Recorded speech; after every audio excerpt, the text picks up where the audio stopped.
the problem is not so much why are they coming. The question is why they're not staying. I think they must bring you back to ignite the whole culture again from the beginning. I think it's getting deep. Yeah, the thing is, when you get a corporate, like all corporates, it's now clicks. They run it as a corporate business. The focus will be different. Just pushing numbers. It's the numbers. It's the short-term profits. It's a listed company. If it was any company of that size, it would be very similar. But then, in fact, this morning I bumped into one of the guys that used to do the training there, and he's just not the same. So it's basically like saying it doesn't have that beating heart in you that it used to have. Yeah, I think that's what people are telling me. I'm not experiencing that myself, but the fact that we got so many applications when we started project, that's an indication that there's something not right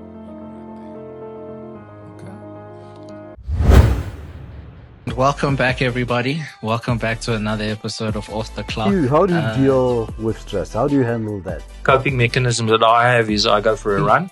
Manage stress by obviously being moments like this. Directly saying I'm going off the clock. Just even a night out. I'm listening to my favorite music. I go into one of the studios at the gym and I dance. Some cocktails and rest and just do nothing. I ground myself spiritually. The right amount of stress is good. Guys, welcome back to Off the Clock.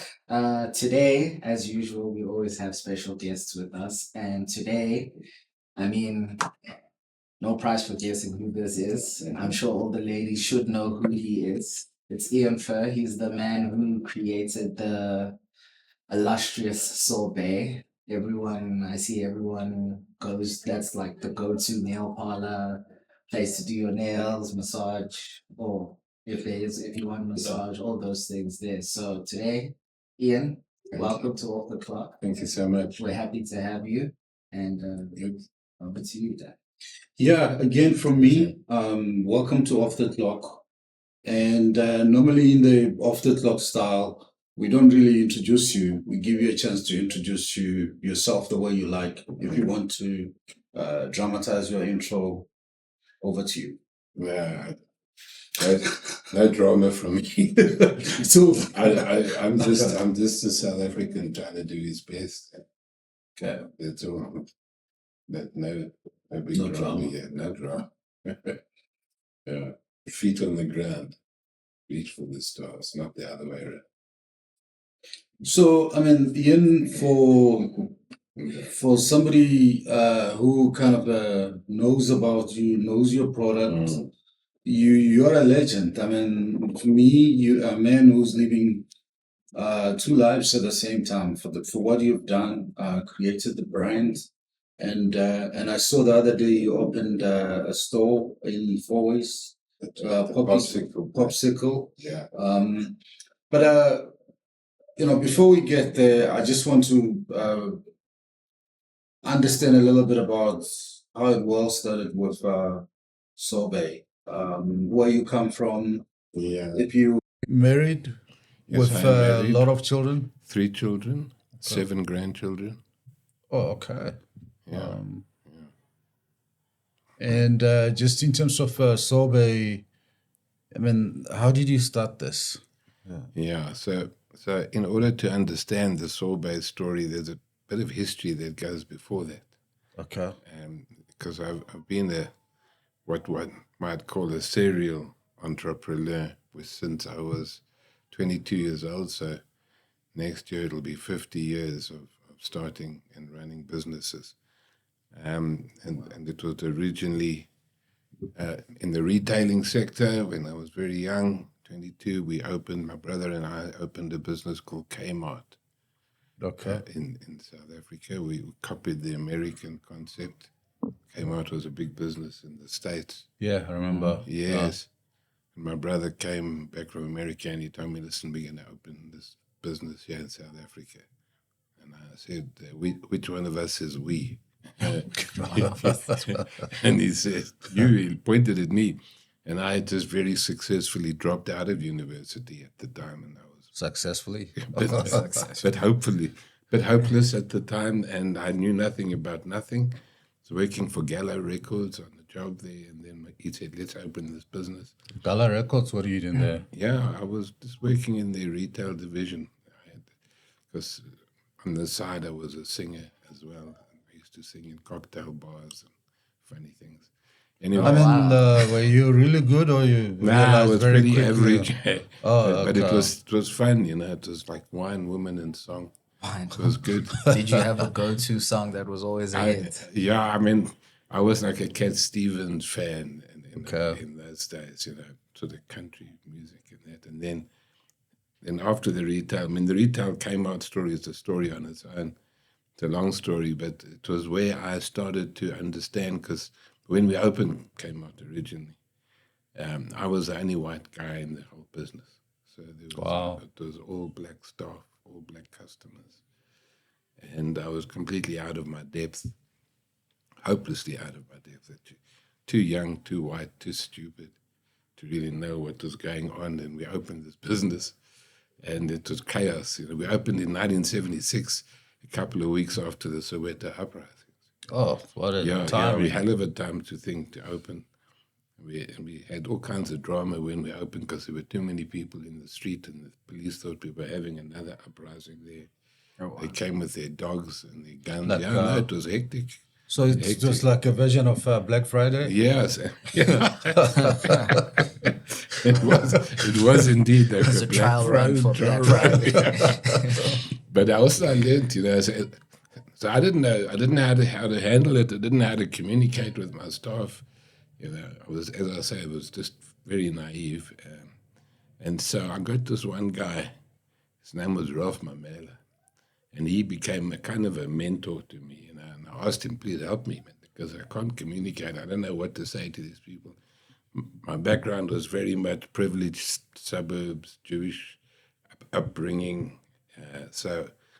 But it's better now, I'm sure. My interaction, not quite, but 50 years later. But I've been working with black people just about all my life.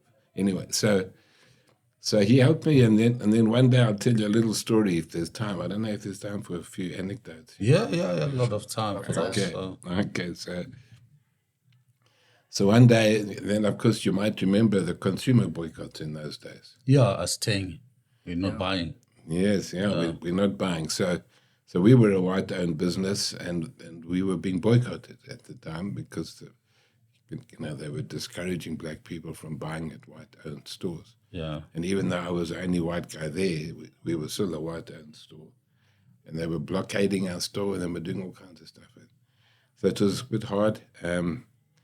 And so one day, one of the staff comes to me and says, listen, our guy one of our own people is out in the street handing out pamphlets promoting a consumer boycott of our own store. Oh, wow. And who was it? My man, Ralph. He was doing it.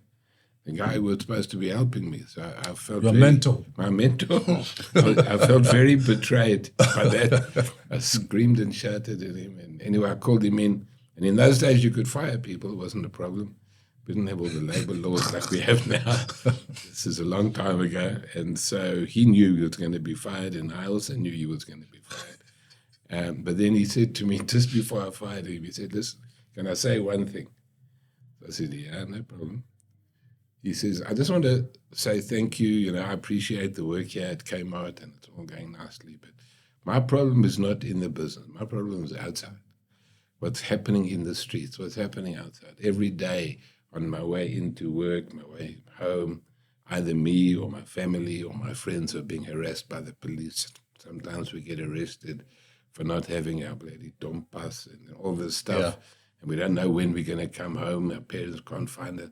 And he just said, we are suffering here. We're suffering badly here. So, and I was obviously not too aware of all of this. I knew there was drama, but I didn't know exactly how it was impacting on people's lives. And so, day to day. So I said to him, okay. And he said, I would do it again if I had to. Send out what again? He said, no, hand out more more pamphlets. pamphlets. Yeah. Yeah. So I said, Don't take so it then personal. in that day, I said, you can't be serious. He said, yeah, well, I am serious. He said, because for me, it's freedom first and work second. And that was a hell of a wake-up call for me. What do you mean? He said, no, I must fight to be free first, and then I'll worry about my work. Yeah. So I thought, okay, now that opened my eyes quite a lot. So I said, okay, now you have to teach me everything you know about South African politics, what's going on, and introduce me to people that I can learn and understand the impact of what's happening in the socio-political environment and how it's impacting on people working in my business. So he said, sure, but there's only one condition. You must come with me to Soweto. And give me my job back. And yeah, he said, give me my job back, come with me to Soweto, and I'll show you the other side. And he did. Well, I was a bit nervous, I must say. There weren't too many white people roaming around Soweto at that stage. It wasn't supposedly too safe for whites there. So I said, would you look after me? He said, yeah, I promise you'll look after you. And so he did, and we went there. We went into to his home and met his parents. I went to the Shabines. He took me all over. You had a drink? I had a drink, and then I realized, man, do you remember what you had? I think it was just a beer. Okay. Yeah, probably a black label beer or something like that. Okay. We call it Zamalek. And so what happened then was I really started learning, and big time. I realized there was another country in our country that I didn't even know about, and very few of my peers and colleagues, white people, knew what was going on in the country. So that was the beginning of what I call my racial healing journey. Yeah. Just on that, I mean, 50 years later, do you think that has changed, or there's still another country in the country? I think we're still suffering. I don't know if you know about the books that I've written. No, not yet. In fact, I'm very sorry I didn't think of bringing some. But I've just, in fact, my most recent book is called The Human Bridge, which is about racial healing in South Africa. And my view is that race is still the biggest challenge we have today, even after all these years. Still, just about everything in one way or another is touched by race. So I've made that my life's work, basically. Okay. But I've done it through my businesses. So in each of the businesses, I always focused on how the race relations was impacting on the culture of the business, and how to try and make people have a sense of belonging despite their differences in companies and stuff. So that's been my main journey in life. And so I did that until one day. In fact, we were the first company in South Africa, as far as I know, to have black shareholders and directors. What, the K Mart or? K Mart. Okay. K Mart, yeah. And one of the things that we were selling in our store was music. We sold a lot of records because we were discounting. Yeah. So we sold a fortune. No price for guessing was consuming those LPs. Yeah. I mean, it was all black music. So it was everything, And so one of the big artists at the time was Leta Mbulu. Wow. She had a big hit there at that stage called There's Music in the Air. Okay. And there's still music in there. There's still music in the air, yes. And so my partner, a guy called Carl Molokomi, one day came to me and said, listen, this Leta Mbulu, I knew her from the music. He said, her and her husband, Kaifa Semenya, are coming to Harare because they were living in America. And they couldn't, in exile. They were in exile. They couldn't come to South Africa. So their family would go up to Harare. To meet them there. And he said, would you like to go and meet them? I said, please, let's go. So we went. And then I met Kaifa's. Leta wasn't there the first time. Met Kaifa's. And within a couple of hours, we became friends. And he said, listen, I've got some music. If you open your own record company, I'll let you distribute my music in South Africa. Oh, wow. Yeah. So it took me less than 1 second to say, yes, please. So I told my brother, you run K Mart, I'm off. I'm going to the music business. And I opened a record company called Moonshine Records. And Moonshine? Moonshine Records. What inspired the name? I can't remember. I must have been drunk at the time. but he had a label called Munjali Productions. So the actual label of the records was Munjali. And then I signed Letter and Kaifas to a recording contract, and we released their records in 1981. It was the first one with Letter, Sound of a Rainbow. And in 82, Kaifas released a massive hit called Listen to the Wind with some very big hits. Angelina. Yeah, Angelina. I can play for you, but I have it in my pocket. Angelina, Sipping Como. Yeah, Zipping Como. And then he also came up later with Mematswale. And some big hits. He had some big hits. And so we took off. This little record company was like shining there, selling thousands of records. The next thing, Hugh Masekela comes along. He wants to also be part of the team. And so we released some of his stuff. And then the big one, the real big one, the Soul Brothers. Oh. So we signed the Soul Brothers in 1982, 83, and that was massive. They were the biggest selling band in the whole country by miles. Yeah, and so we really had a significant music business, and went on for a while. And then because it was so expensive to record the music in America, we brought in a recording studio from overseas. We drove it up to Gaborone in Botswana, and we set up a little studio there. Oh, okay. Yeah, and they came to record there in Gaborone. The first album we did there was with Hugh, and he did an album called Techno Bush. You Masekela. And we brought the Soul Brothers up to do the backing with him. So it was a hell of a thing there. I mean, we set up in a little sort of, I don't know, like a motel type of thing just outside Gaborone. Put the studio in the truck. And they were recorded in a little room there, and I think it was amazing. But one of the stories there, which was really interesting, was that that in the evenings after the recordings, every day, we would go to this house in Gaborone. It belonged to a guy called George Pashle and his wife, Lindy. And they were friends of Hugh, so we used to go there and listen to music and have a few drinks, and it was all cool. I didn't really understand what was going on. There were a lot of people coming and going all the time, but it seemed like a cool place. But in actual fact, nobody told me that this was an ANC safe house. The ANC safe house. And so I'm hanging out there, not knowing that the police are watching me all the time.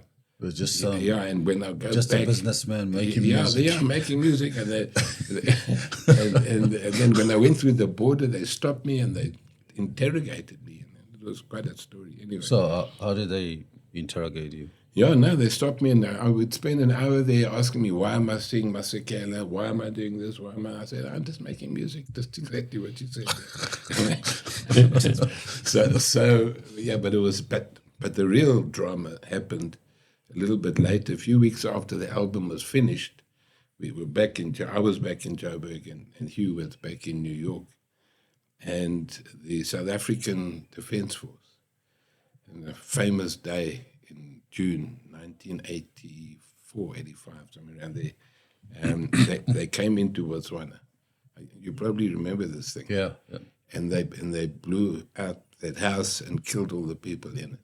So George and Lindy were killed that night. In that house? In that house. Oh, no. Yeah, and a few others with them.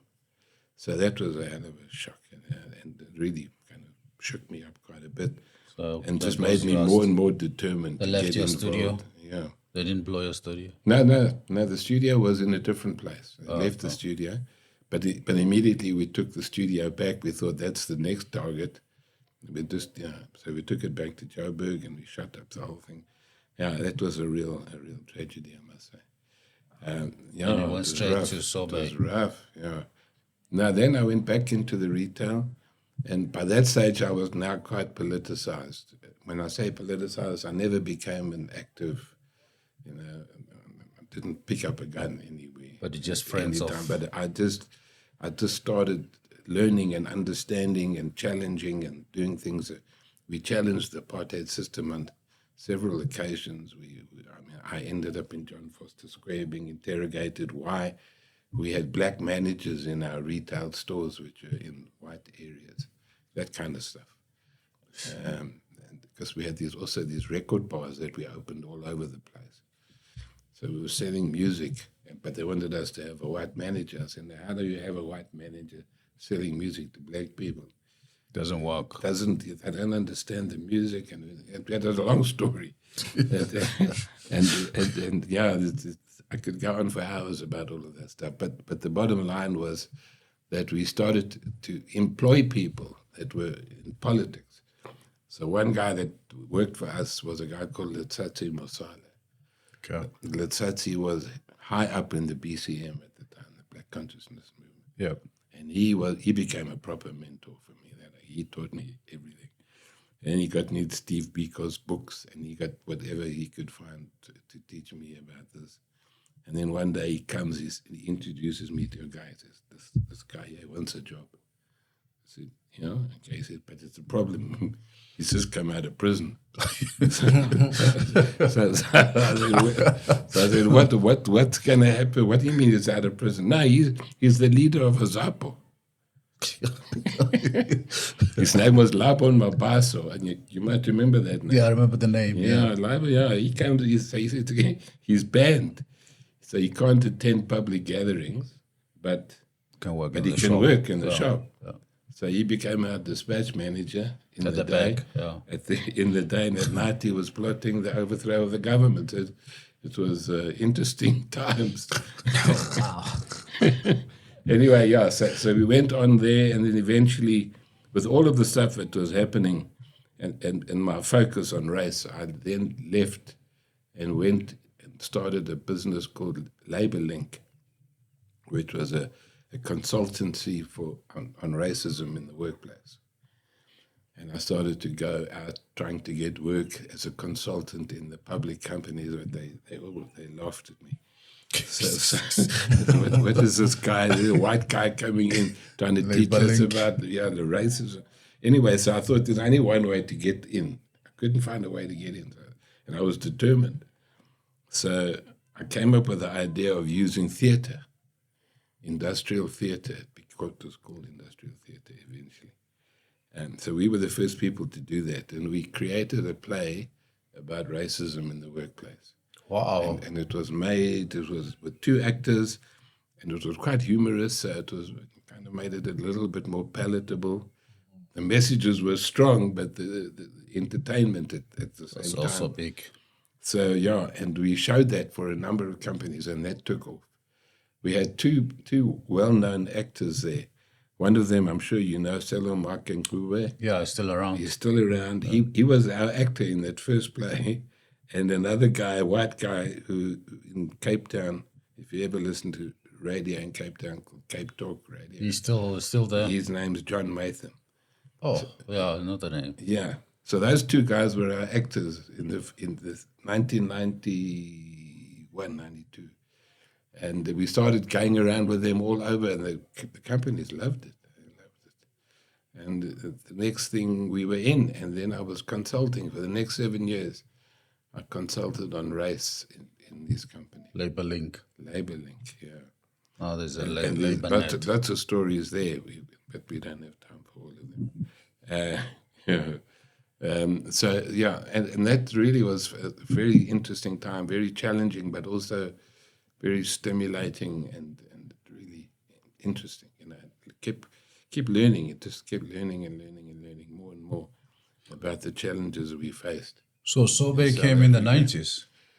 So no. Then I came back to Supermart. It became Supermart afterwards because K Mart, we made a bit of a blunder.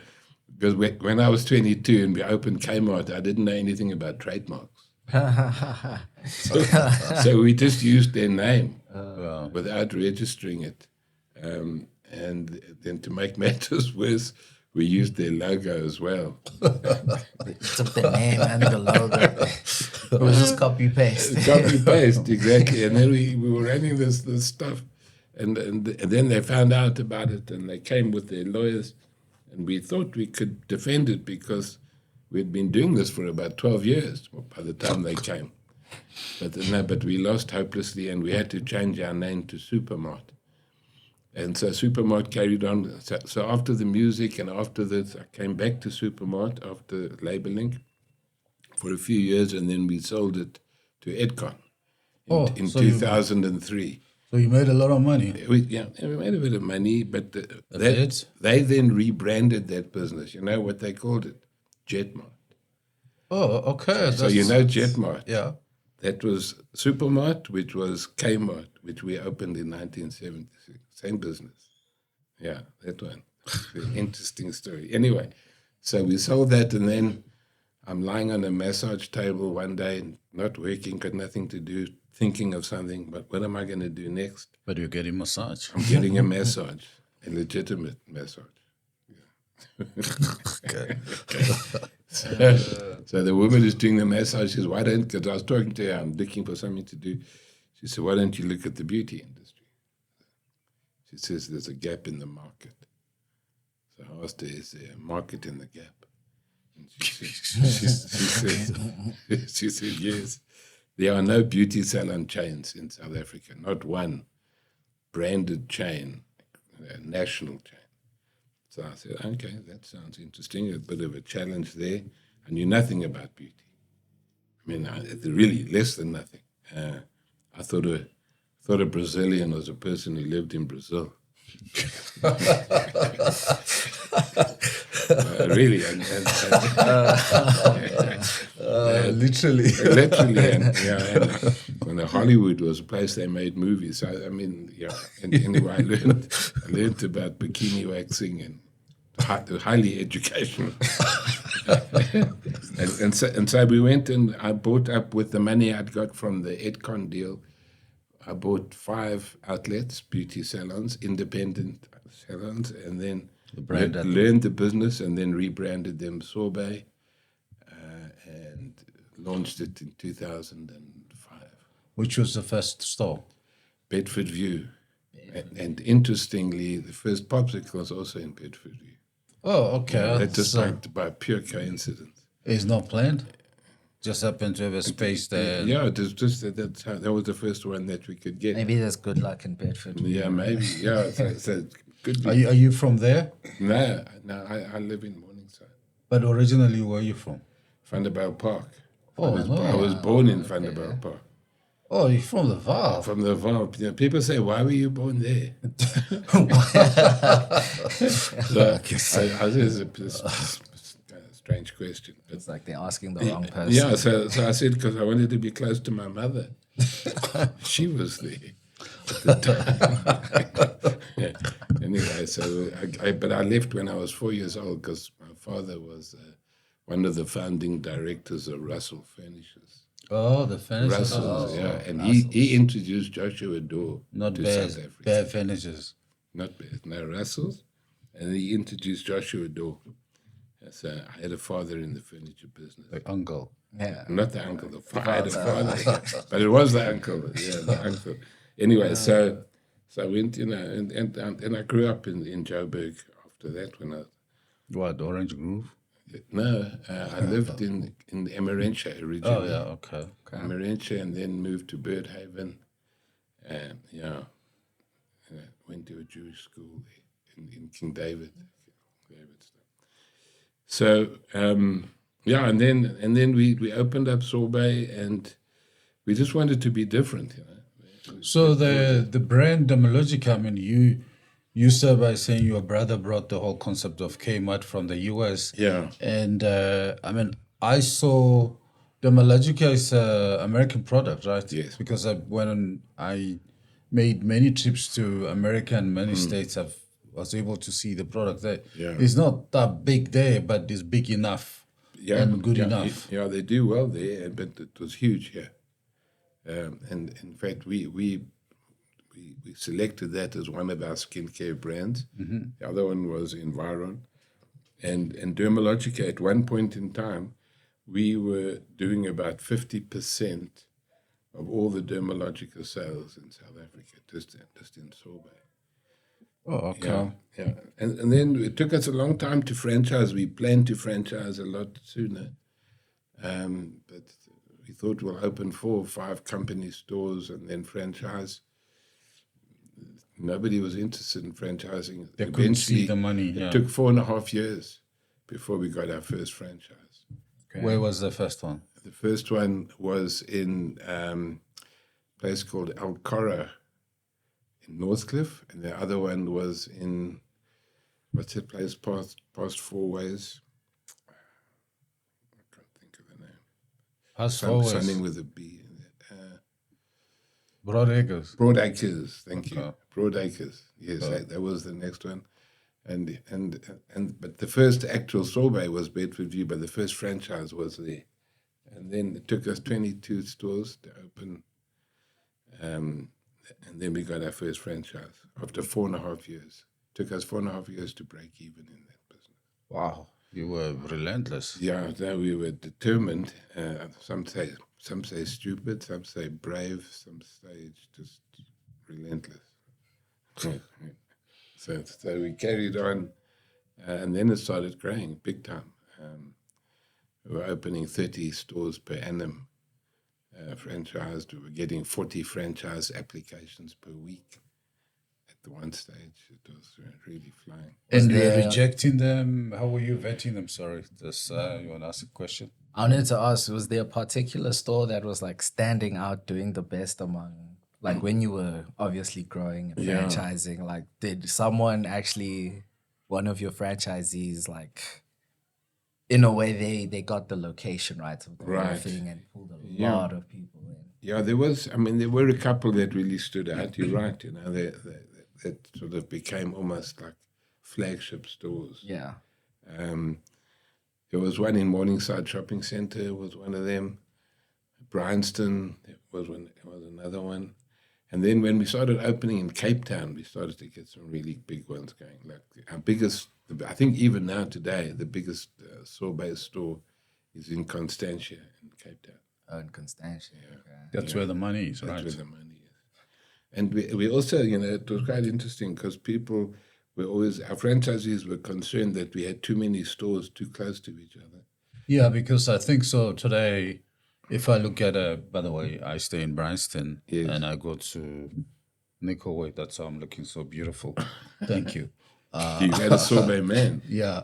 Good for you. Okay. So, but even in Bryanston, it's, I think about 5 or so around the area of, if you include Paulshof, Rivonia, Morningside. All of them. We had, in fact, it's an interesting story because if you take that William Nicol, which is now Winnie Mandela Drive, and you start off at the Hyde Park Shopping Centre, Dunkel there, that one, and you go all along that road, and you go right through up to Broadacres. Yeah, we had 15 outlets along that road. Wow. 15, and some of them were like 1.5 kilometers from each other. But they were making money. But they didn't cannibalize each other. Just enough business for everybody. We called it the Sorbet belt. It was just a long belt. Yeah, because like one store needs 600 to 800 guests. We call them guests. And so there were so many people, that suited our market in that road that we could put them almost next to each other and they would hardly impact each other. It was quite an amazing thing there. You were probably saying that you could actually open up even more stores with the way that's... Yes, that's the point.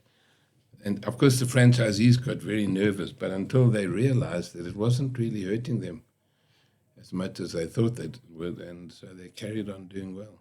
But most of the franchisees there own a couple of stores, right, around the area? Yeah, we didn't encourage them to have too many stores because the big thing for us was you had to be in the store. We didn't take franchisees who just wanted to buy it as an investment and put a manager in. We wanted them to be in the store themselves. In fact, our contract said they had to spend at least 70% of their time in the store. But that has changed now. Yeah, no, well, they said a lot of the things have changed. It now belongs to Clicks, and a lot of things have changed there. Yeah. So we never allowed. 3 was, I think, one franchisee had 4 stores, but we normally said 3 was maximum because that's as many as one person could handle by themselves. So when did you sell the business? I know Brian Joffe bought the business from you. Yeah, he bought the business in 2017, and I spent about a year there. That was the restraint that they put on you, or? Well, I had a contract to work for a year, which wasn't really enjoyable, to be honest. I'm not made for corporate life. Why, you're a rebel? Yeah, I like to do my own thing. I'm not good with the rules. Judging by the backstory you've given us, it makes sense. I don't like to sit in corporate. And so as soon as my contract came up, and my whole family, we were all there. We all ran Sorbet together. I got 3 children. All of them were there. What are they, boys, girls? I got 2 girls and a boy. I've got a twin, a boy and girl twin. Okay. That will be 40 Identical? in January. No, different. And then a younger daughter. And then my niece was there. I met my wife, my second wife, through the business. You got 2 wives? No. Okay. No, So, I'm not Zuma. I'm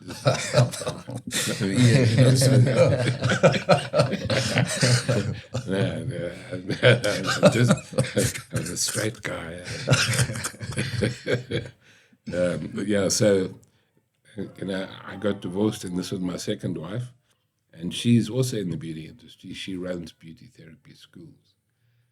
She's got also interesting, she's got about 23 schools training beauty therapists. Your ex-wife? No, my current wife. How did you meet her?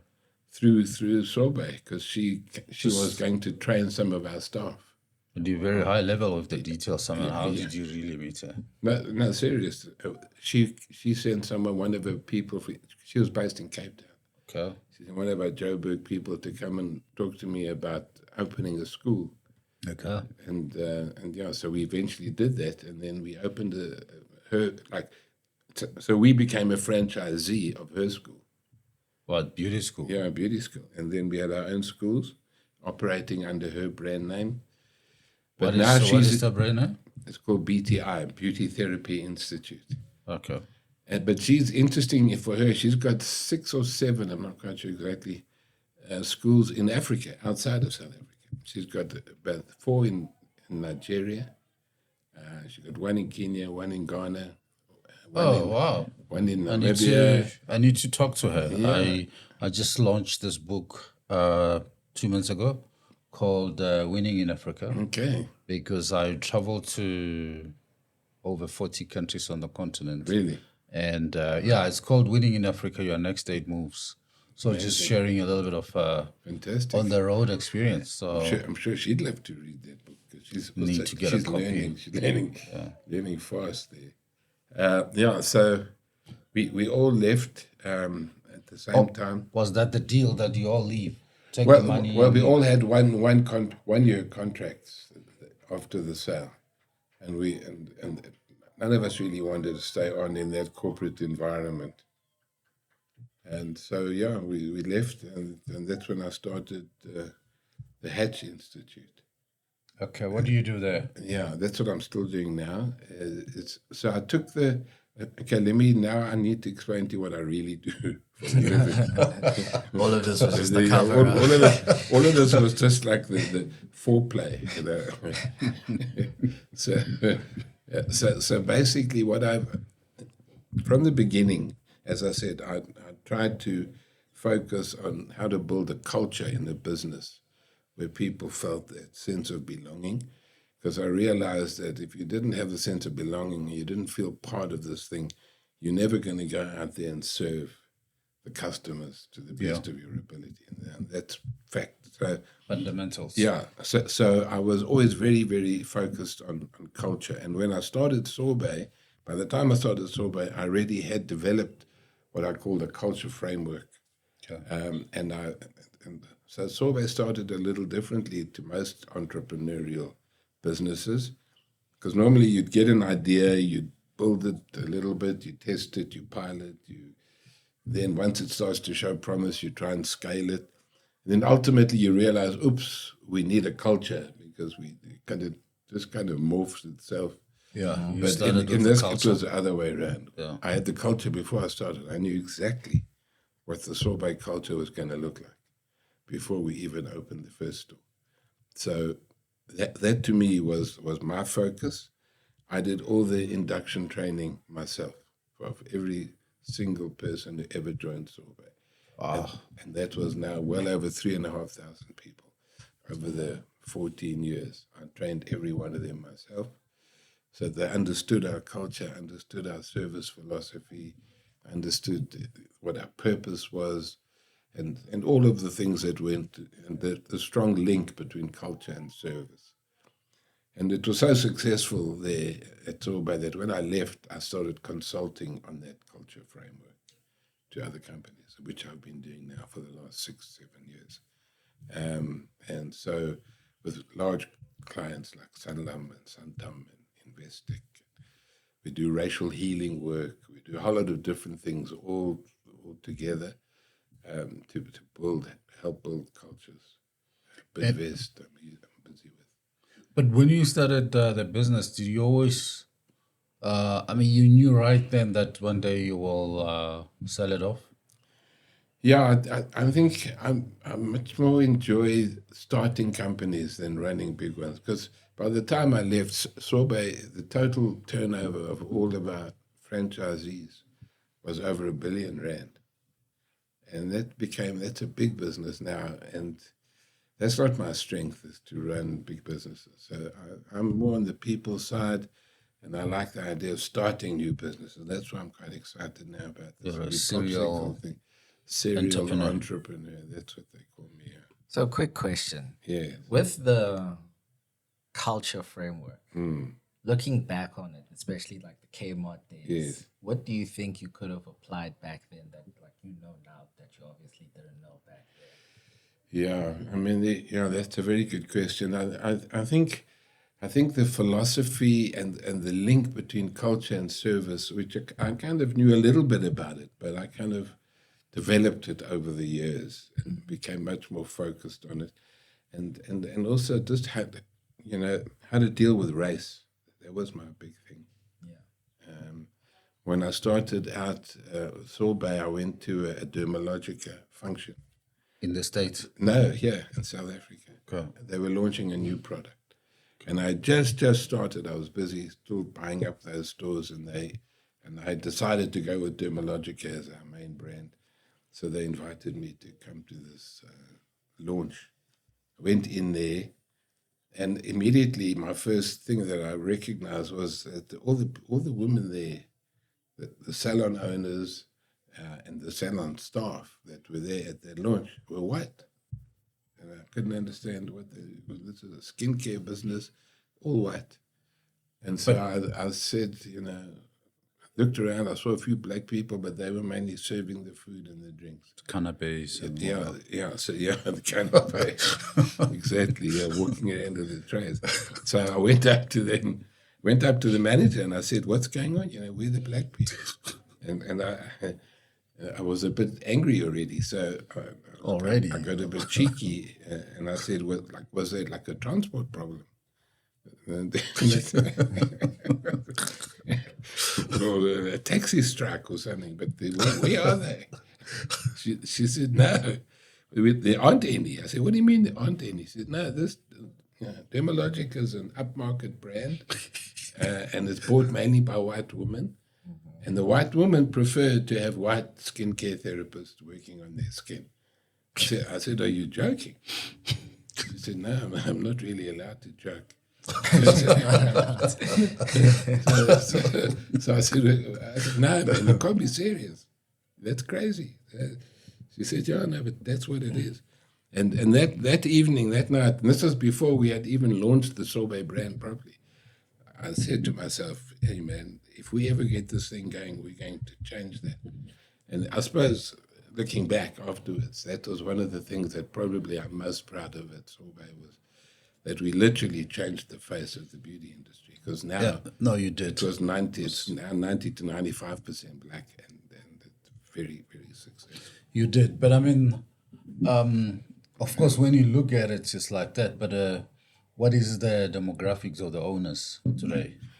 At Sorbet, yeah, I think it's about 40 to 45% people of color. Okay. At the moment, it took a while to get going. I must be honest. It took a while before and now I think there's quite a lot. Now it's much better. Yeah, and of course, Popsicle will be the same. But we start much sooner now with it. We look to follow the demographics. And I mean, what are your regrets? I mean, looking back, I'm sure you got many. Yeah. So one of the things that I think I could have done much better at apart from the divorce. Apart from the divorce. Yeah. One of the things I could have done better at Sorbet, which I started doing after I left Sorbet in my coaching and consulting business, was actually coaching, one-on-one coaching with franchisees, because there was a missed opportunity there. Now I do a lot of one-on-one coaching, and with all of the companies that I deal with at Exco level, I'm coaching them one-on-one. Yeah. And so I realized that I missed a big opportunity because the franchisees all attended the induction training and they knew the philosophy, but I never really got time to spend with them and focus one-on-one on how to build that culture. And I think that was a missed opportunity. But I mean, those that you had a time to coach, I'm sure you helped them to grow the business 3x, 4x easily. I mean, just... I think the brand was so strong that, once we got really going and we were opening stores, so it didn't matter where we opened, the name was already established. So it didn't take us long. In the beginning, it would take months and months to get the store up and running and get enough clientele to start getting some reasonable turnovers going. But we some of the stores that were opened in the second half of our journey, people were making profits up to the second month. So Second month. Wow. Yeah. That's a strong brand. Yeah, it's a strong. So, in regard to like what you said, the missed opportunity on the coaching, had you gotten the opportunity to coach more of your franchisees? Yeah. You're trying to have more brand alignment and especially culture alignment within your business. So you wanted to feel exactly the same way Exactly. Yeah. And that's really a good point you raised, because when we started Sorbet, I was told that it was very difficult to build a national chain, and nobody gave me any encouragement. They said, "You're wasting your time." And I asked why were there no national chains? And in the beauty space? Yeah, in the beauty space, and no one could give me a serious answer. And so I said, okay, well, I'm going to go and find out myself then. And after a while, I did find out, and the challenge there in the beauty industry, because it's a personalized service, the challenge is the consistency of service. Yeah, the experience to reproduce it all the time. Reproduce that experience time after time, and it would be the same in Polokwane as it is in Cape Town and across the country, and that was the challenge. And the only way to deal with that challenge was culture. Get people to understand why they are doing what they're doing, and get them to understand that the purpose of work is to serve, not to make money. If people come to work to make money, that's then no good, because then they're focused only on the money and not on the service. And we call them I specialists. Okay. Because they're only thinking about themselves. I. And then they're the takers. The takers are the ones who come to take more than they give. They don't give as much. And the contributors come to give more than they take. And so that's how we used to do it. Just maybe follow through to his question, because it's all about, training, culture, commitment. Your wife's training business. Yeah. Was it kind of connected to the business when you sold? Because often when I go cut my hair, they say my guy's not there. He's training today. Like he's training so much. Yeah, there's a lot of training. Okay, and we created a culture of a lot of training. But my wife's business, although we were a franchisee of hers, we never were involved in her business. So we did own it, but as a franchisee. But I've always been a huge encourager of training and learning, ongoing learning. And if you stop learning, you start dying. And it's no good. But tell me, let us in here. When you sell a franchise business where you don't really own 80% of the stores, where do you make the money? By royalty, the whole thing growing? It's all royalties. We were 100% franchised. We didn't want to own a single store. Even those that you had in the beginning, we sold those. You sold them, and it took us 22 company stores. We sold every one of them to franchisees. So we converted them into franchises. So you can. So we only ever got royalties and other income streams that related to procurement and stuff like that. But that was the story. It was just royalties, and that's why the more stores you have, obviously, that's when you make the money. But it wasn't, we didn't sell or buy the businesses. The franchisees would sell their businesses to other franchisees. Oh, wow. And they would make the profit, you see. So if they felt, okay, I've done my 5 years now, that's all I really want to do. And they go to the counter and cash out. Yeah, and then they cash out and they sell their store to another franchisee and take over. So they make money there. So for instance, if I want to buy a couple of stores, yes, I'll have to buy, obviously, from the current owners. Yeah, or you can start your own business. You can start your own store. You find the right location. So that's how most people start. Yeah. But some of them, they don't want to go there. It is. But then when you're buying a store, you're paying a premium for it. Of course, that's the future revenues. That's the future revenues. So that's exactly right. So it's cheaper to start your own, but it takes longer to establish. So it's kind of, depending on who. Some people wanted to do their own thing. Some people easier to buy a business that's already up and running. Okay. So earlier, my dad asked you about your regrets. I want to ask you about what are key lessons you learned, like within your regrets or your failures, and even in your successes.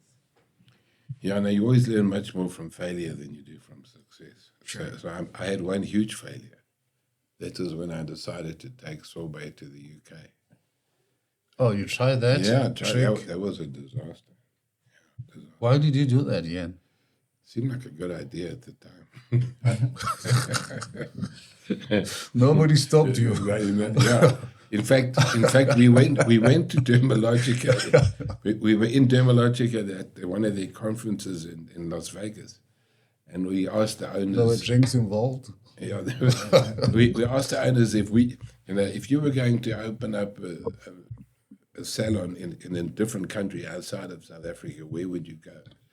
And they said the biggest opportunity is in the UK, because there were no branded chains. Still very few now, even to this day. So that seemed like an easy thing to do. And a lot of it was my own arrogance was the failure, because, you just assume when you're so successful with this brand. You're walking on water. Yeah, you're walking on water. Anything you touch turns to gold, but in actual fact, it turns to shit most of the time. and the only thing you ever get from looking back at your past success is a stiff neck. So I just thought, this is so easy. We just take it as it is, plant it there. Didn't do much homework, didn't do a lot of market research. We just assumed the British people were dying to come to Sorbet. But they didn't. They didn't come in any meaningful numbers. And we opened 5 stores there. And a go? Yeah, all together over a couple of years in London. And then we had to close them all. They're not making money. No, we couldn't get the turnovers to the level we needed. And instead of trying and losing more and more money, we decided to pull the plug. So you and didn't. It was a big lesson for me. You mustn't just rely on your stuff and that assume that whatever you do is going to work well. It is good. I think you should have gone to Mauritius first. Yeah, I mean, we could have gone anywhere. But still, wherever you go, you need to do the homework first. You mustn't just assume that everything's just rosy. And that's what I advise in my book about those learning the lay of the land and the rules of the road. Yeah. Not every market is the same. Yeah, and I think you just confirmed my story. One of the 8 moves. Like going to London. I'd like to get your book. I'm sure my wife would really like to read it. I've got copies. I'll give you some. I'll quote your case study in my public speaking sessions. Yeah, no, good. And I'll give you some of my books as well. You can see the last 2. One is cultureneering. So that's what I call this culture framework. I call it cultureneering. And then the other one was the human bridge, which was the racial healing stuff, which I think you'll also find quite interesting. Yeah, very, very interesting. Yeah. I mean, in terms of spending time with your many grandchildren, how do you do that? Maybe you do that to decompress? I could still do a lot more. I think my youngest daughter lives in London. Okay. Yeah, she married a British guy, and she's got 2 kids there. Which they come out in the summer here, spend a couple of months with us. So they're on the way now. They're out already, which is very nice. Cool. But they're two very young ones, one of 3 and one of 1. Oh, wow. And but then my twins, they both live here. They live very near to where I stay, and I see them a lot. And they're also doing their own thing. In the beauty space? No, they're out of the beauty space. My daughter sells shoes. She's got a kiddie shoe business. And my son's in the cannabis business. Okay, well, the oil or the actual grass? I think, I'm not quite sure of the detail, but they've got a lot of kiosks all over the place. The ones are called The Taste of Cannabis. Okay. You've probably seen them, and the other one's called Canna Collective. So that's also a growing business. Yeah, it's exploding. I mean, it's I don't know. Yeah. So what motivated your daughter to go and the other 2 kids to stay? Yeah, interesting that, but for some reason my younger daughter always wanted to, I think, I don't know what was the attraction, but she felt she needed to move and go and stay elsewhere.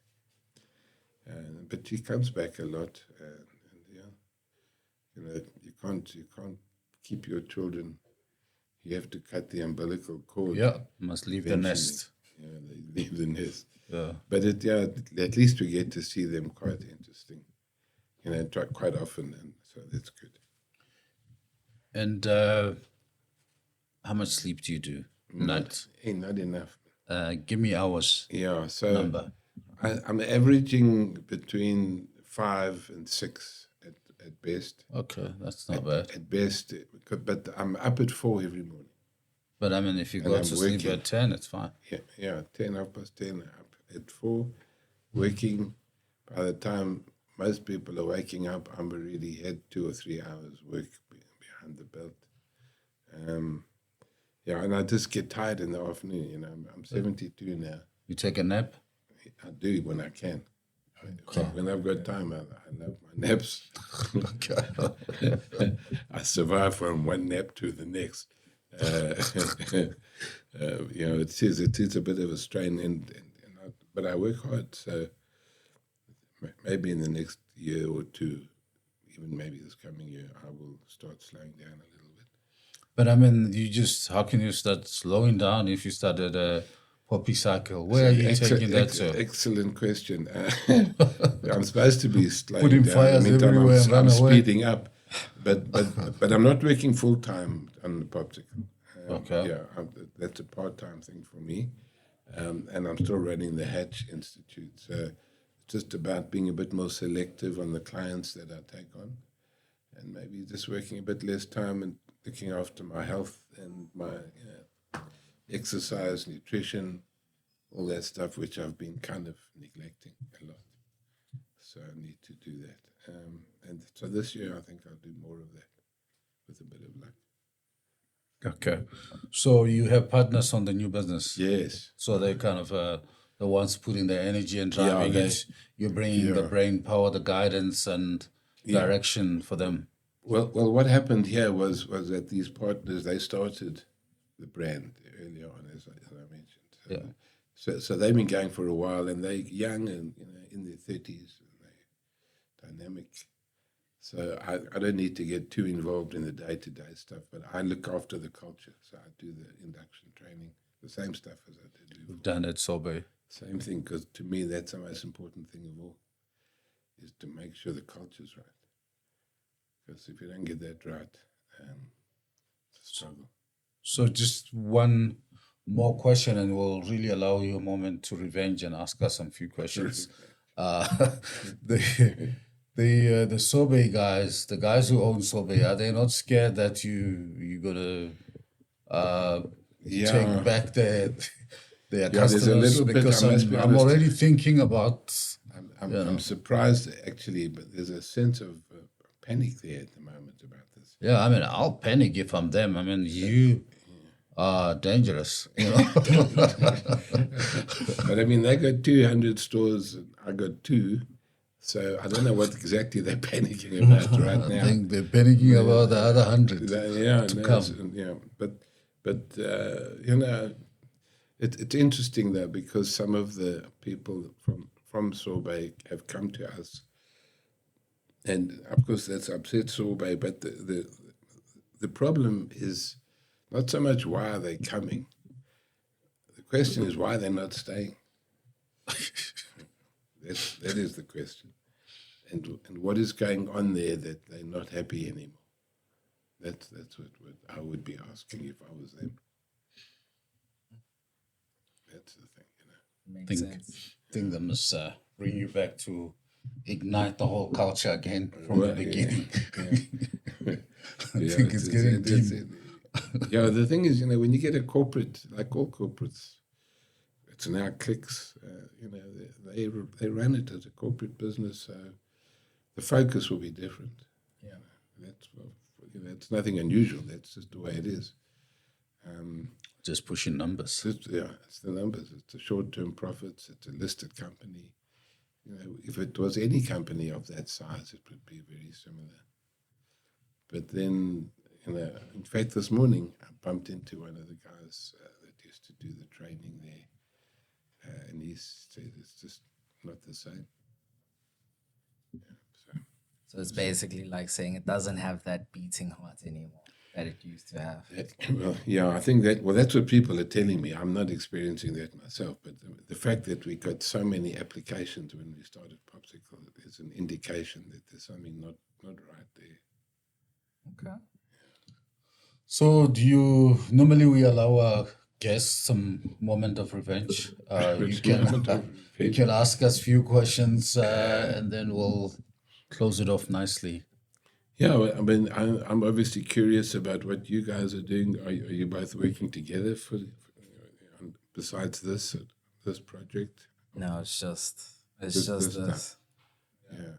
So what do you do then? Outside of being a YouTuber, having this channel, having my own gaming channel, I still work at a business currently in a projects team. So that's what I'm doing. Which business called is that? Gibbs. Gibbs. You work at Gibbs? Yes. I work with some of the people at Gibbs. Do you know a guy called Manda Chafularu? I know Manda, yes. He knows Manda very well. That's how we came to this. Didn't he? He hooked us up. Manda's a good friend. In fact, Ian, what we do is sometimes the themes that comes out of our podcast, for instance, longevity, work-life balance, mental wellness, physical wellness, and financial wellness, we often do in-person events at Gibbs where people come in person and we bring few gurus to kind of talk about it after this, because what we realized is executives, business owners, leaders, they're suffering quite a bit on some of those issues, but they're suffering silently.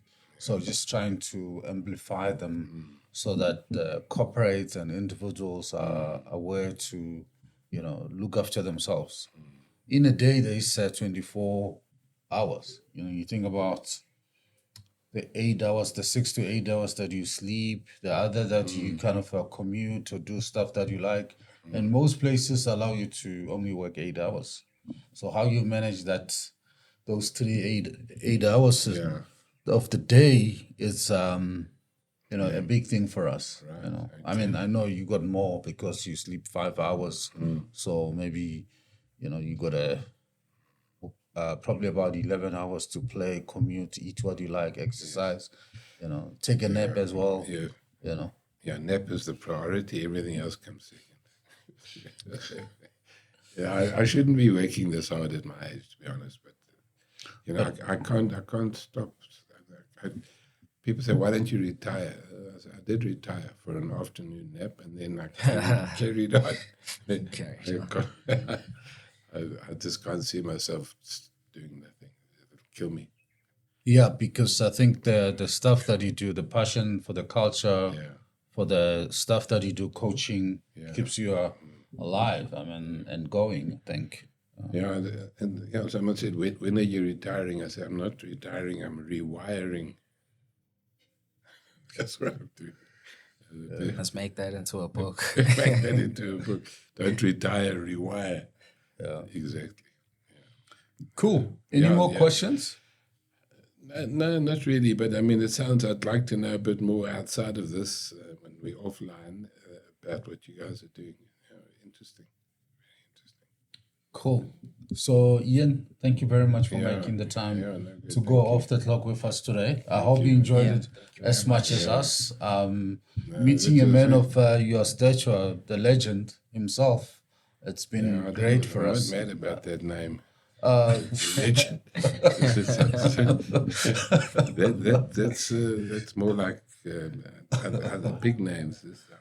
I'm not a legend. Coming from ANC housing, which one makes you a legend? Anyway, thanks, guys.